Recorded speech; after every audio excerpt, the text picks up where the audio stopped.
everyone. Welcome to On the Aisle with Rona Mann, and that's me. And today we are on the aisle at one of my very favorite theaters in the state, the Gamm Theater in Warwick. Very easy to get to if you live in the Westerly area. Very easy to get to from anywhere. They've got a giant parking lot for you, free parking. It's easy. You can go via Jefferson Boulevard. Behind the airport, you can get off at Route 113. Very, very simple. And what's on now at the Gamm? Eureka Day. Now, you may not have heard of Eureka Day, so I'm going to give you a little background. In Greek, Eureka means I found it or I discovered it. We'll get back to that later.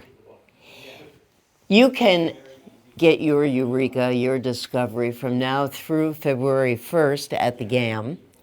What's great about this is, and this doesn't happen too often in Rhode Island theater, this is fresh from Broadway. This won the Tony Award just last year in 2025 for Best Revival of a Play, and it beat out some really heavy-duty characters such as Romeo and Juliet and the revival of Our Town, which I thought was a shoo-in to win. I guess the Tony voters, however, were largely woke because Eureka Day is a play about woke and woke people and what woke can do and what woke can't do. It's compelling. It's often very, very funny, but there are times when it's uneven and it even drags a little, which is why I guess I was surprised that it won the award for Best Revival. Very fine playwright, however, Jonathan Spector, but he beat out Thornton Wilder. I guess, like I said, the voters are mostly woke and they wanted something different. Eureka Day is the name of a school. It's a day school, a very, very, very progressive day school. It is so progressive that when they have sports, the kids have been taught to cheer when the other team scores. That's woke, or it's dumb, one or the other. It's a tug of war, really, this show, with how modern is modern parenting.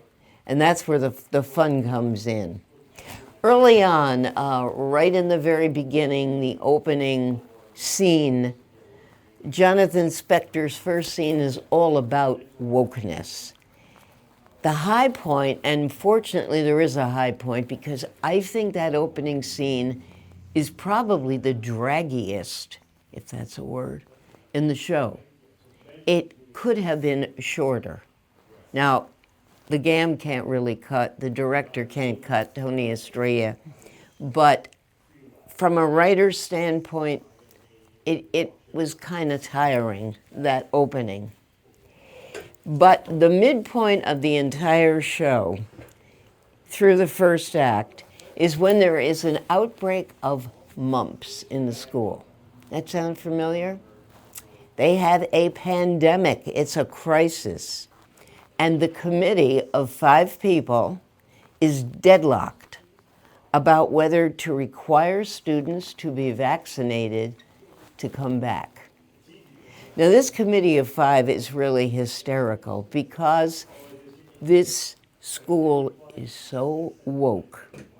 They must have a total consensus on every single thing that they vote on, do, change, or add.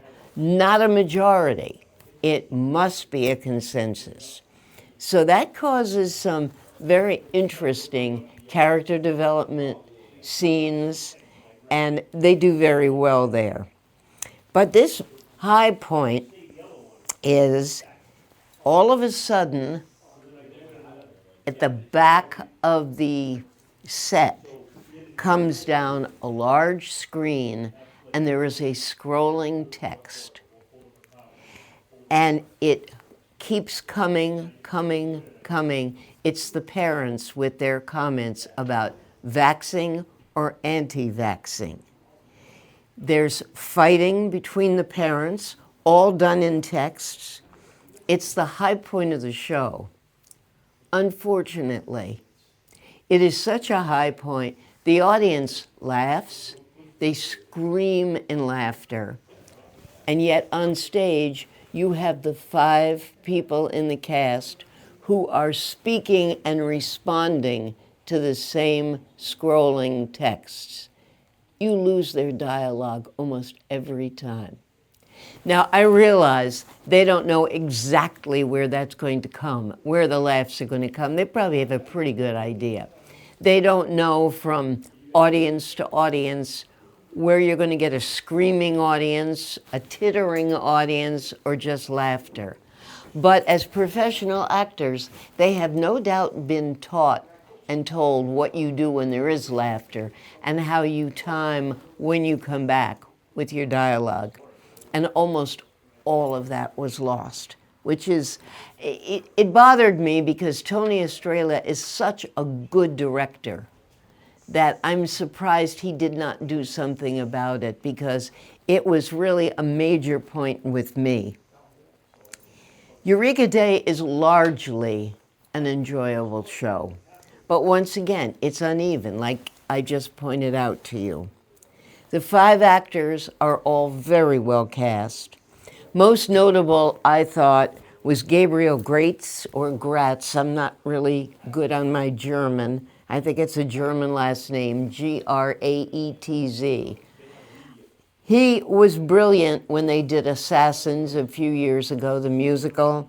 He was in The Hangman. But in this, he is the head of the school who tries to keep it all together, but he's really spineless. He's a very poor director of those 5 people.